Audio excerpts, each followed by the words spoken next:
According to Finder.com.au, almost 1 in 2 workers will be using their leave this holiday season, whether they want to or not. The research found that 21% of workers will be made to take more than 2 weeks off over Christmas, with staff obliged to take 8.3 days off work on average. And almost 1 million workers will have to take 3 weeks or more off, which could leave them with no leave left for holidays throughout the year. Sydney Business Development Manager John Russell will be forced to take 7 days off this year, and he said it was a frustrating problem for many employees. Unfortunately, it's non-negotiable.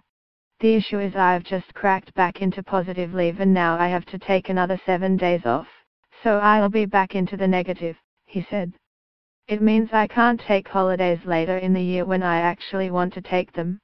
My old man turned 70 in April and I was going to take 4 days off for that. They've said I can go, but it will mean I'll go deeper into negative leave, which is an issue in itself.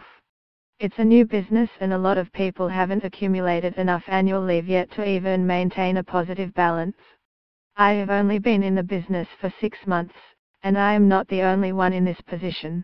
It's frustrating because it also means we are forced to take leave during Christmas, when holidays are the most expensive. I went to Central America last year at the same time and the round trip cost me $3,000 on flights when it usually costs half to 2/3, so I've seen firsthand how expensive it is to travel at this time of the year. Unfortunately for some, Shine Lawyers employment law expert Will Barsby said employers were legally entitled to force workers to take annual leave during slow periods like Christmas and Easter. Your boss may seem to be the Christmas Grinch, but legally they are entitled to force you to take leave over slow periods.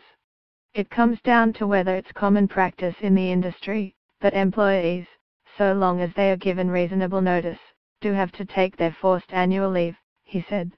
The good bosses out there will let employees go into negative leave and let you make it back up over the year ahead if you are forced to take leave over Christmas. There needs to be an open dialogue between employees and employers. Bosses need to be mindful of the financial impact forced leave can have on families, and if you have to take leave, you should plan accordingly. However, many embrace the compulsory shutdown. Melbourne mum Rachel Perkins, director of Just Mums Recruitment, said the company would shut down for 2 to 3 weeks this year, but that the forced leave was additional to her employees' regular annual leave, meaning everyone got extra time off. We are all about work/life balance, so for us it's a no-brainer, she said. We are a small business, so to have staff on, over the festive season, is incredibly costly for us. We do recruitment, so it's a very, very quiet time with low activity for the industry. The forced leave doesn't come off our staff's annual leave, so it's actually very well received and a good selling point.